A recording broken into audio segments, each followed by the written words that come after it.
One of the things that you'll notice tonight, if you're careful observers and you've been following along a little bit, is I am wearing a white shirt. Now, you may not remember, or if you're a newcomer and you just tapped into this video, but you won't know, but several sessions ago, should we say, I said I would wear a white shirt whenever I tended to focus on my wife in these video uploads. And as I thought about what I wanted to say tonight, her memory and her deeds and her thoughts and actions and concerns seem to integrate into the whole picture of things. And I just felt like I needed to, should we say, honor her with this YouTube upload because of the role that she played in all of what I'm about to express. If I can do it the way I'd like. I don't have a plan again. I just am winging it as we go along here. I have some general thoughts. In fact, I've even thought of what the title of this one is going to be, which I usually don't do. I usually wait till I get done and then say, well, let's see, what did I stress in that video, and then I come up with a title. But tonight it's going to be a little different than that. I'm going to tell you what the title is up front, and then I'll see if I can put some foundation under it and make sense of it for you. I'm going to call this particular upload "When the Campfire Goes Out."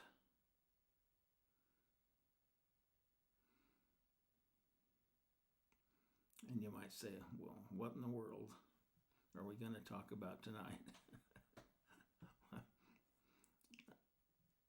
I want to start first by saying that, again, my wife had 6 children. 6.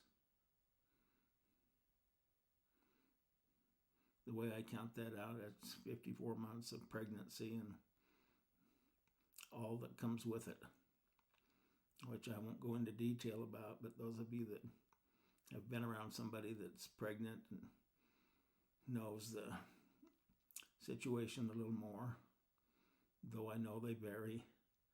But my wife has always been, what should we say, kind of short-bodied in the upper part of her torso, and I always felt for her pain-wise when she would get into the later months of pregnancy, because it was hard for her, really hard, uncomfortable, and I can't describe it. I can't tell you how she felt, other than that I had empathy for her situation, and yet she was willing to do that 6 times.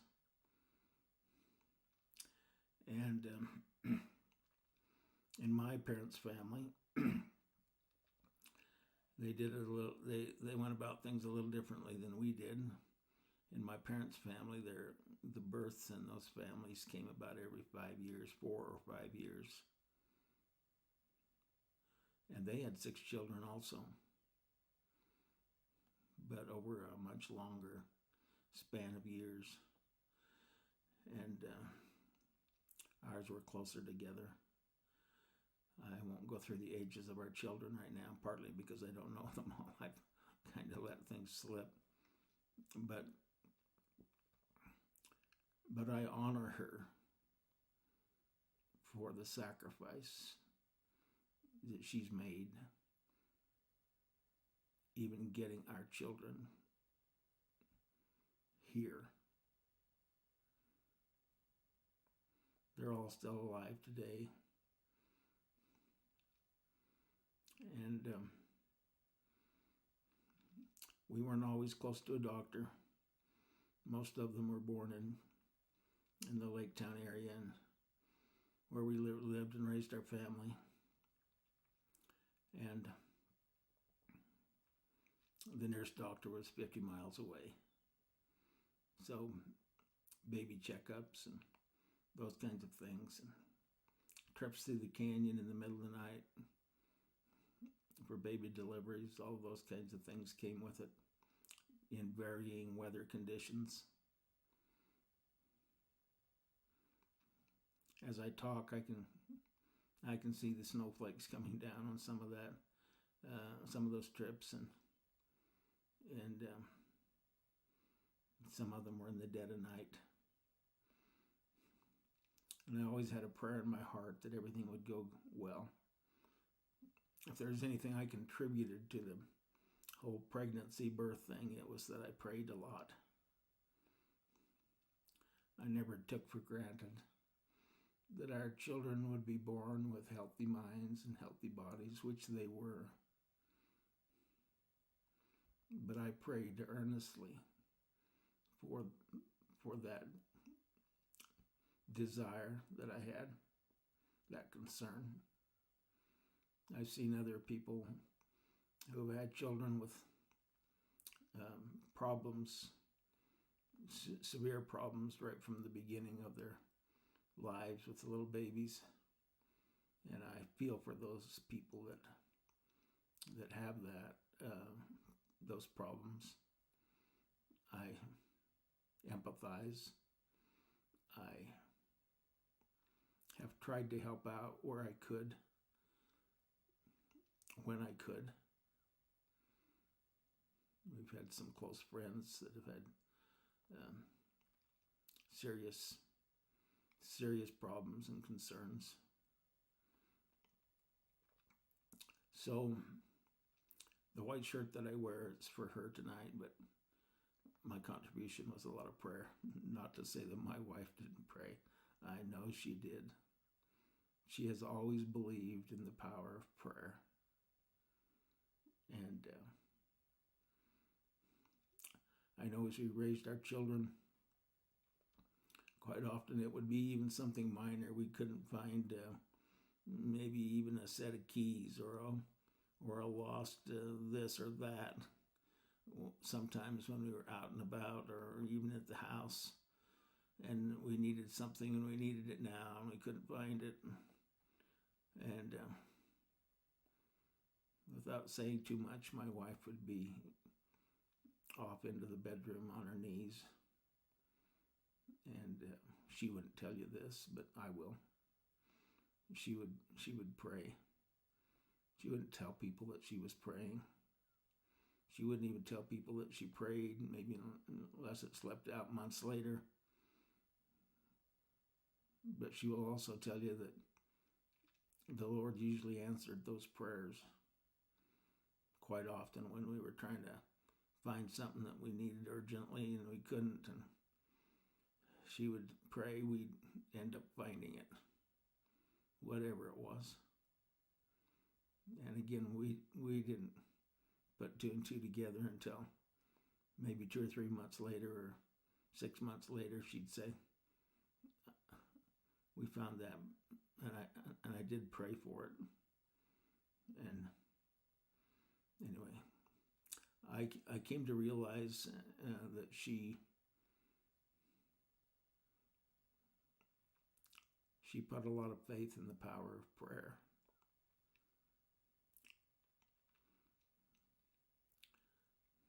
In the book of James,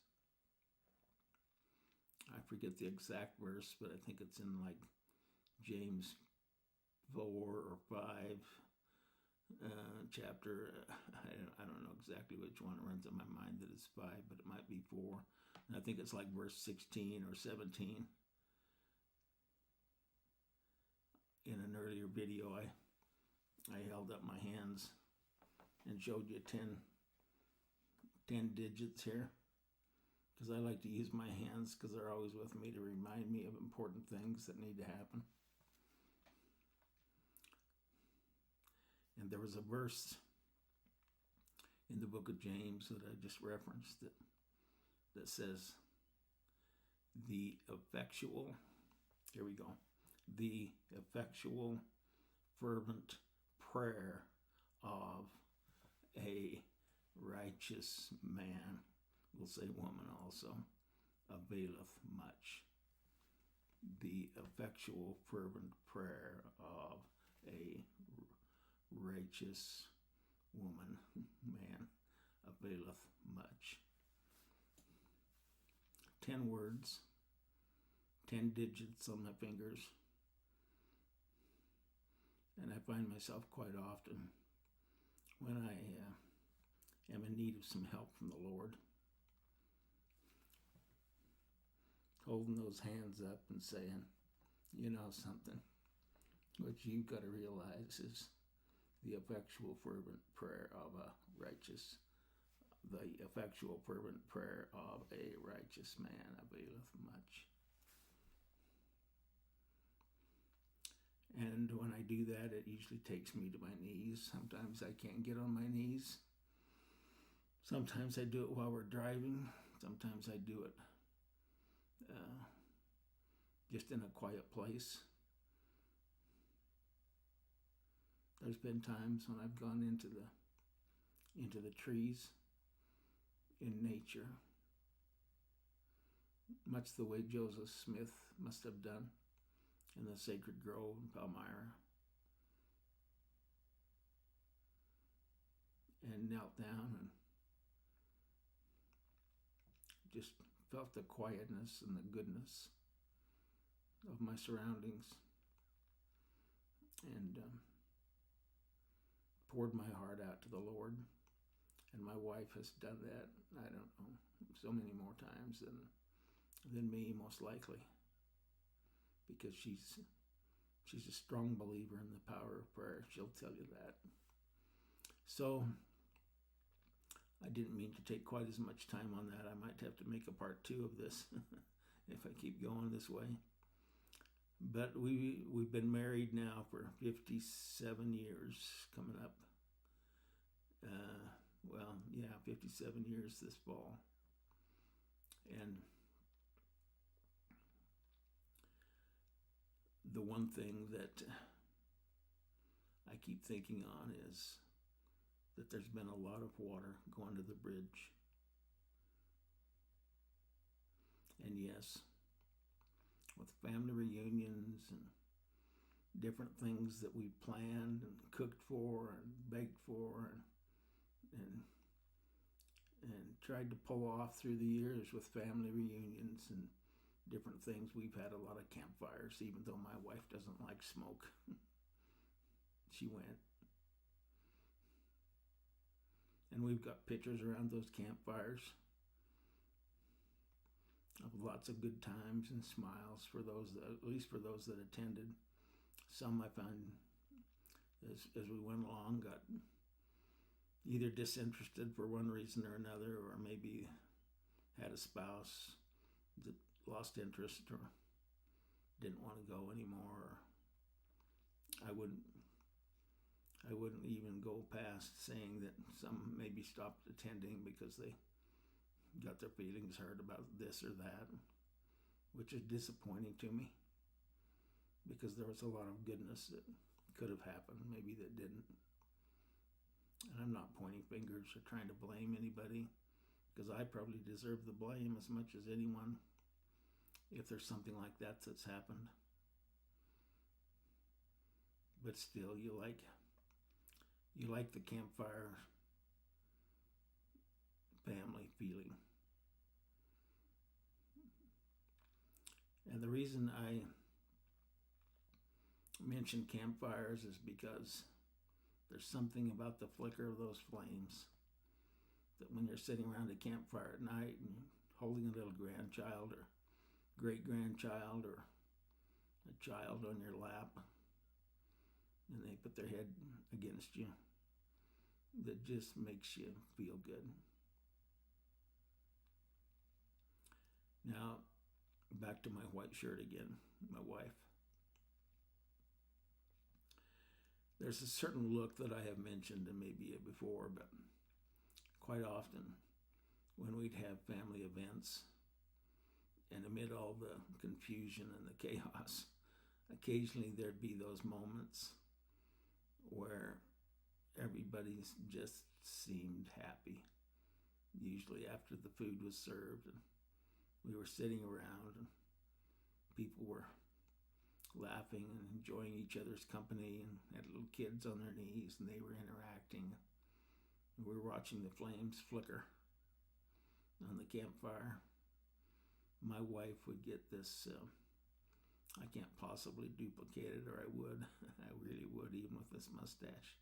But she would get this smile, and it's been a smile that's imprinted itself on my mind because I don't see it all that often, and I wish I'd seen it a lot more. Wish I'd worked for it a lot harder, but it's that peaceful, reflective kind of smile that comes over her when everything just seems right. Things are going good. She's taking it all in and loving it. And she usually doesn't say much, but if you watch and she's overlooking in on that scene or in the corner or wherever, you'll see that smile on her face. I've seen it, and I absolutely love it.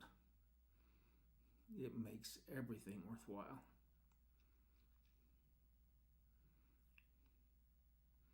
I wish I could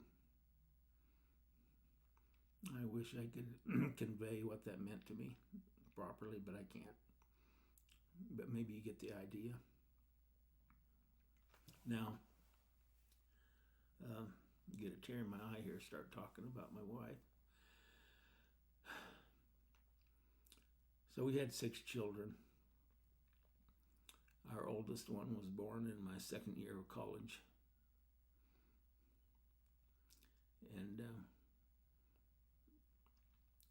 I remember I was in Salt Lake City at the time. And this will give you an indication as to why I wore the white shirt tonight when I talk about what a role my wife played in that year. Because we had our little girl. And she did have a little bit of a problem. When she was born, her feet weren't quite straight. So she had casts put on her ankles. And it went partway up her leg, but in an attempt to try to get her feet straightened out before she got any older. The pediatrician recommended that, and so we did it. And we'd rented a little house that was out on 7th East, it was about 7th East and 12th South or something like that, a little bit back off the road, but in behind. But it was we rented a whole house, and you wouldn't believe it, but we got it for $65 in the whole house. And it wasn't big. It had a little bit of a backyard and a couple of bedrooms. But I didn't have any money. I was hurting for cash, you might say. My wife had developed some waitressing skills and been trained by the JB's Big Boy restaurants. You won't see them today, but they were prevalent around the country back in the days we were going to school. And she worked for me then. She worked for us the first year when we were in Provo and I was going to BYU. Down, I think it was on 5th South in Provo, there was a JB's Big Boy. And I would walk from the campus down there several miles to get so that I could get away home and take the car that she'd driven to work, and then I'd have to get around and come back and get her, because we just had the one vehicle. But when we were in Salt Lake the second year, I still didn't have much money, and we had our first baby.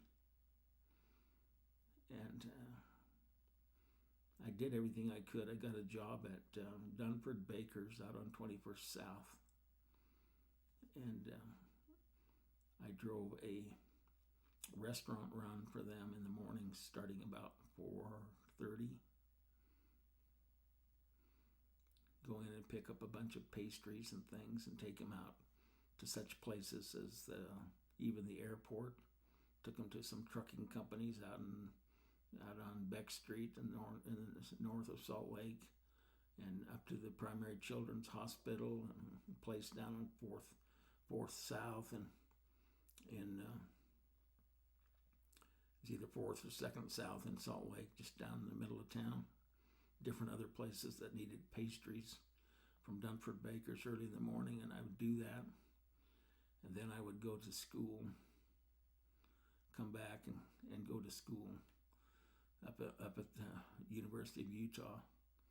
I'd drive my car up part way and walk in the rest of the way because I couldn't afford a pass. Well, in my telling this story, I need to coordinate a little bit because I need to tell you what my wife was doing while I was doing what I was doing. Before I went on my restaurant run at about 4:30, I need to tell you that she had just barely come in the door about 3:30 from being a waitress at the JB's restaurant out on 21st South. No, not 21st South, 33rd South and 7th East in Salt Lake. And she was good enough and well enough thought of that she was the head waitress. It came with a slight wage increase, not much, but it came with a lot of extra responsibility too. She would go to work about, I want to say, about 4 o'clock. No, maybe 5 o'clock, 4:30 or 5 o'clock at night. And she would work through the night, and she had to be the last one out of the restaurant when it closed down, see everybody out and get things wound up and count everything and put things away. It was usually 3:30 before she got home. Okay, so she's getting home at 3:30. I'm leaving for the restaurant run to Dunford Bakers Pastries deliveries at about 4:30. So about the time she'd get home, that's about the time I'd get up and go out the door. So then when I got home from the restaurant deliveries, I'd usually get home about 7:30. It was, just about a 3-hour job, 2.5, 3-hour job to deliver the pastries. I would get home about 7:30. Well, by then my wife had been home long enough that she'd be asleep. And I still remember this was a difficult scene for me to take in, and it drove me to make some changes, realize what I was getting into and what I needed to do. Because when I came home one morning, my wife was asleep, and our little girl, she got her out of the crib, I guess, because she was crying or whatever, and she put her in bed. But by the time I got home, she was out onto the floor and crawling. She was old enough to crawl when all this happened, and she was crawling on the floor, and I guess my wife thought she could keep track of her, and it pretty much did, even though she was just dead tired, as you can imagine. And our little firstborn was crawling and got over into a typewriter that I had that was under a desk just off the bedroom where my wife was trying to sleep, and 10 babies at the same time. Anyway, when I walked in the door, I could see her over there in that typewriter, and she got in her hands into the ribbon. Now, when I say ribbon, you won't understand the type of typewriters we used back then, but there was a circulating ribbon that went through, and your keystroke would hit and type it onto the page and impress the ink there. Well, it was the ribbon, and she got into that inky ribbon and she had it on her face and in her hands, and it was all tangled up. She was having a great time with that plaything. And I looked at that scene and I thought, that's my responsibility right there. My wife is give out. We've got a child to take care of. We had a goal to go to school. That's why my wife was working as hard as she was. That's why I was working as hard as I was. We had a goal to go to school. And we pushed forward with that goal. I can still remember on some occasions coming home that early in the morning and just seeing her laying there tired, trying to take care of a little baby, that I thought something's got to change. Now, I need to mention, too, that my job with Done for Bakers didn't finish then, because I went to school and usually got out of school about, I'd arranged my schedule so that I'd usually get out about 2 o'clock in the afternoon. Sometimes a little earlier, sometimes maybe it was 1, I think it was 1 o'clock. I'd usually take morning classes because I needed to get a job I could go to and earn some more money. So I got a job with the same, I mean, it was the same company. It's just that they wanted me to drive the bigger trucks to the grocery stores, and they had these big, tall canisters with trays, not canisters, but roller bins, tall roller bins. That's how I'll describe them, with trays in them with all kinds of different things for the grocery store bakeries to have to sell. And I go to places like Dan's Groceries and different places. And I remember it was really difficult for me because I had to be really careful rolling them across the parking lot that I didn't hit a crack in the parking lot, and they were so top heavy that the whole thing would go over, and you could really get in trouble with the company if you did that. So I just had to be extra careful.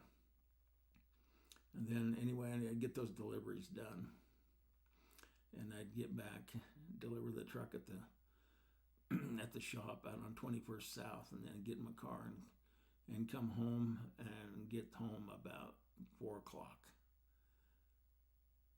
So I'd be about 3 hours working with the grocery store deliveries. I'd get home about 4 o'clock. My wife, keep in mind, was just getting ready to go to work. She would leave at 4:30, maybe a little bit later, but not much.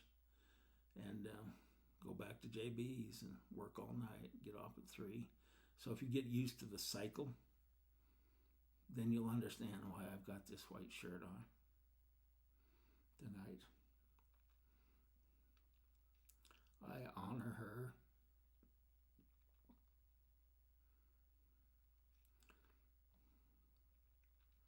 For all the sacrifices she's made through the years.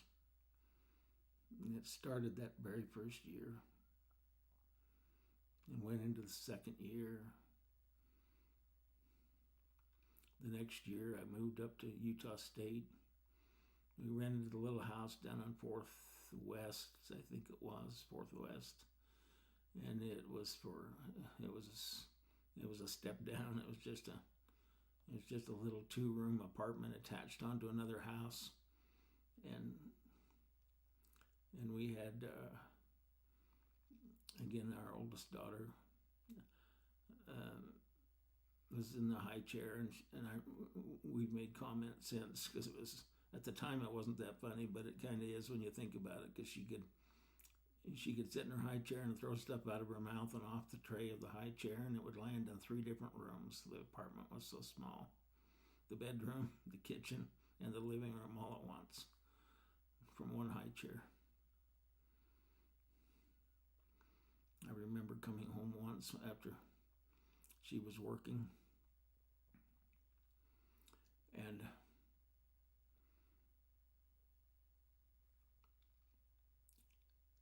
this little baby had gone out onto the lawn and was crawling around out there, eating night crawlers off the sidewalk after a rainstorm. And luckily we jumped right on that and found her. But anyway, those are some of the experiences you have. I haven't got time tonight, and it's not my intent to go through every experience with every child. But I think I mentioned enough of this first little baby that we'd had to give you an idea of what we had entered into when we got married.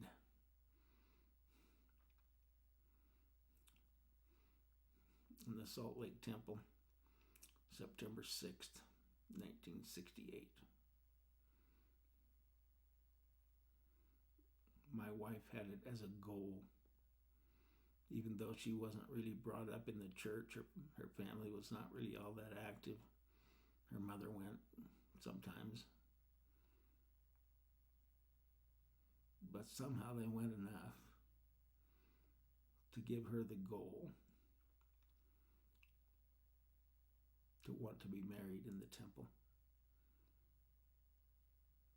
And not just any temple. She wanted to be married in the Salt Lake Temple. The Logan Temple was closer. It would have been a lot easier. Something drove her right from the get-go to want to be married in the Salt Lake Temple.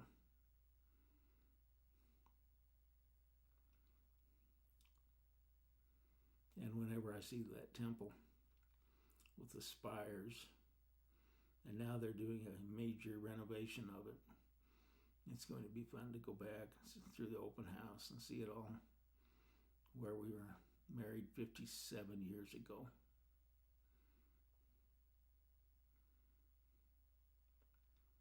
We didn't have a clue, but we had faith.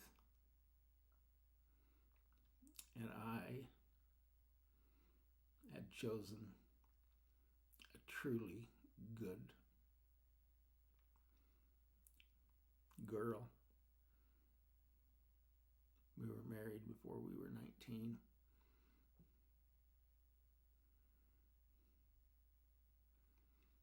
A truly good girl to be married to, who had a spiritual foundation under her and wanted to do the right thing, and does to this day. Even though she, like I, will tell you that we've messed up all along the way. Nothing serious, I don't suppose, unless it becomes serious, which it might. But we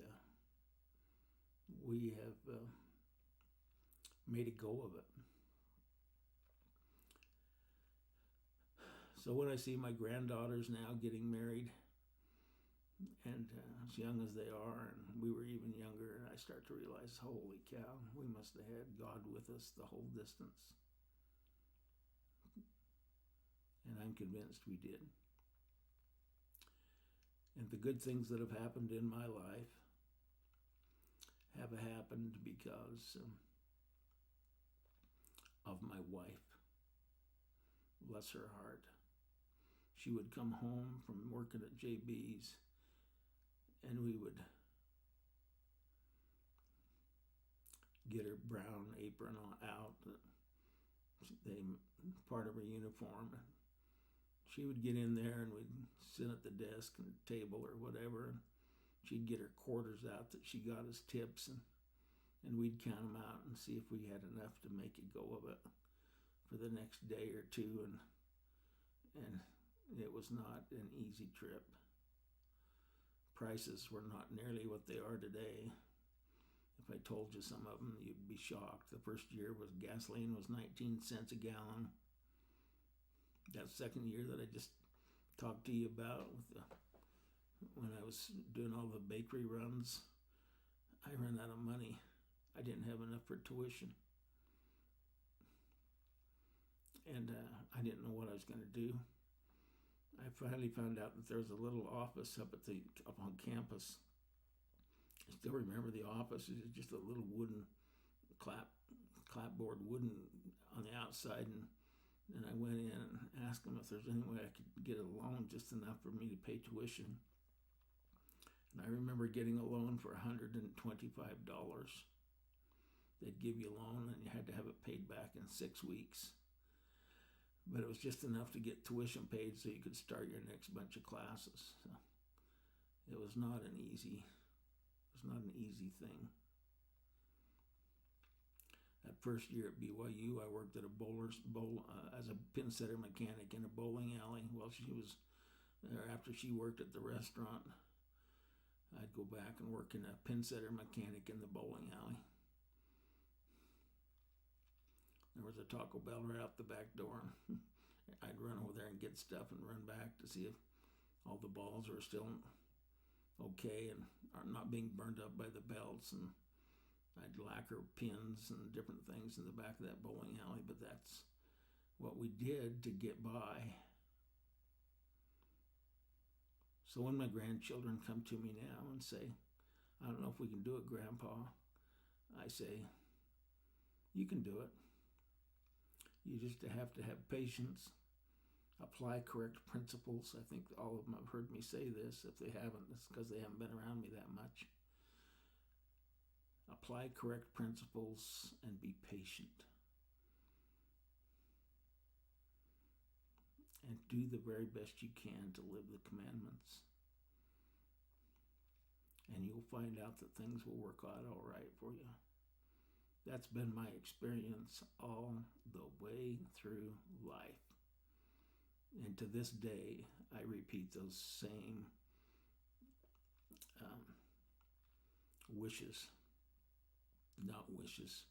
admonitions to my grandchildren, my great-grandchildren now, whenever I get a chance. Just do the best you can and apply correct principles. If you don't apply correct principles, like my father told me when he brought me back in that first year at BYU into his kitchen and we were about to leave, and he said, I got one thing I've got to tell you, and I've mentioned this before, but he said, remember this. I, the Lord, am bound when you do what I say. And when you do not what I say, ye have no promise. Well, the time on this video as I'm looking at it is far spent. I didn't even get anything nearly what I thought I might get done. But I've told you before, I ask for the Lord's help on some of these.